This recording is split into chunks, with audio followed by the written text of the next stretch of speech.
Aesop's Fables. Aesop's Fables. Aesop's Fables. Aesop's Fables. What does it mean?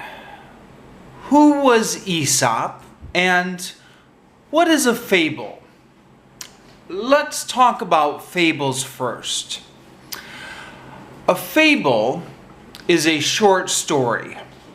There are three general characteristics of a fable, meaning there are three things that fables usually have.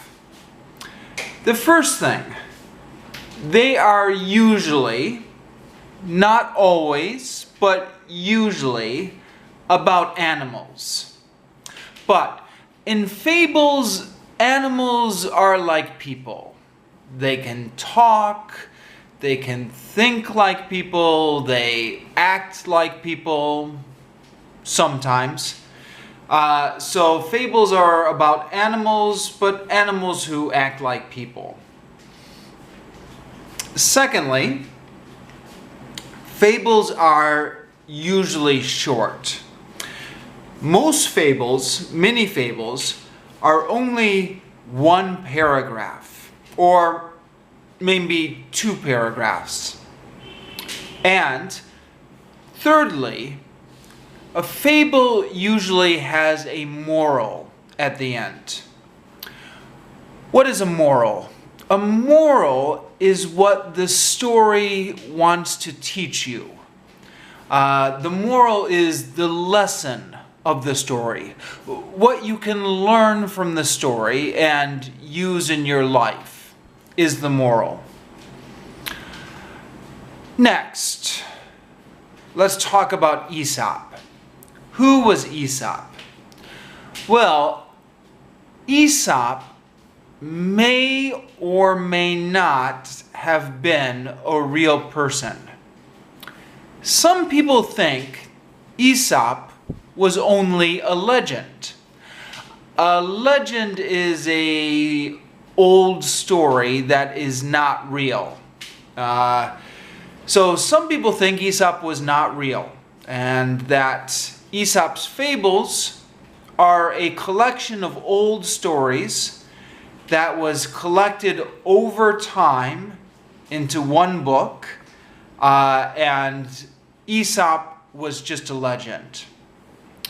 But other people think that Aesop was real, and we don't know. Maybe he was real, maybe he was not real. We can never know for sure.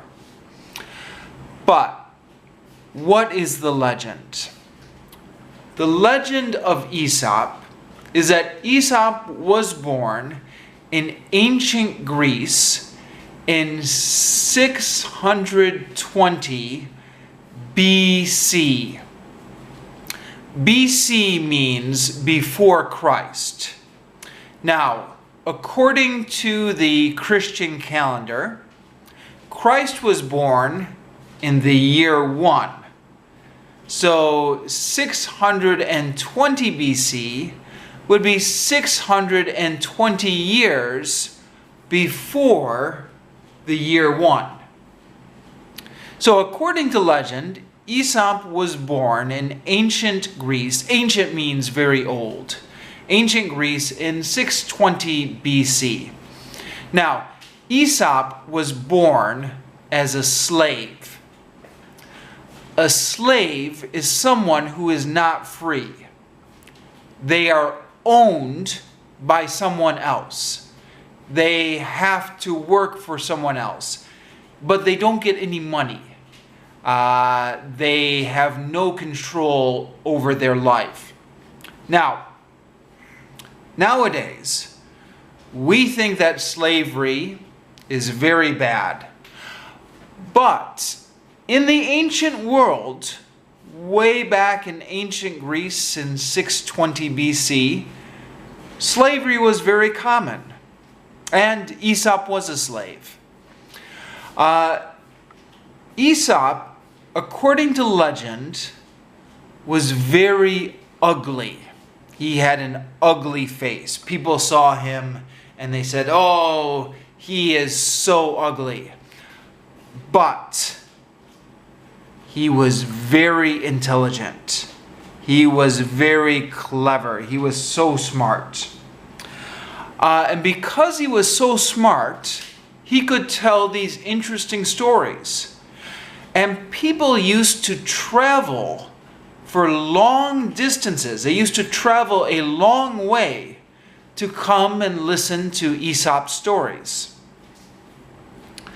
Now, eventually, Aesop became very famous, and many people wanted to buy him. He was a slave, so he could be bought and sold. But eventually, after being sold to many different masters, he was given his freedom. So he became a free man. Now, as a free man, Aesop became involved in politics. Politics is the activity of deciding the government of a country or deciding the laws of a country. So deciding what the rulers of the country should do. Now, many famous kings and leaders came to Aesop for advice. They wanted to know, what should I do about this? Or what should I do about that? And Aesop never told them directly. He never said, you should do this, or you should do that. Instead, Aesop would tell them a short story, and then they would have to decide what the moral of the story was. What was Aesop trying to tell them with the story? One day, Aesop was in the town of Delphi in Greek, and the people there asked him for his advice, and he told a story. Now, we don't know which story Aesop told on that day. Nobody knows. But the people of Delphi became very angry. They became very angry very quickly, and they killed Aesop. And that was the end of his life. But we still remember his stories all these thousands of years later. Many of Aesop's stories are very famous. You probably know already a lot of Aesop's fables. For example, do you know the story of the turtle and the rabbit who had a race? That's Aesop's Fables.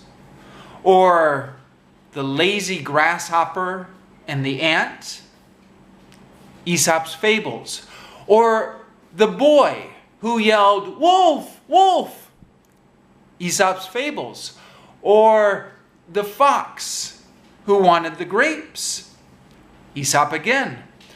Or the man and the boy and the donkey?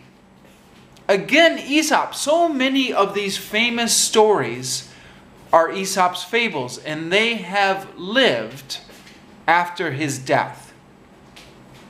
Now, one important thing to remember, when you read Aesop's Fables, each story will have a moral at the end.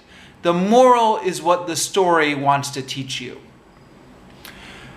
Sometimes I read the story and I read the moral and I think, that's a terrible moral. I don't agree with that moral at all. And that's okay. Remember, these are very old stories. So sometimes the way people thought long ago was different than the way people think now. And besides, everyone has different opinions. Everyone has their own opinion.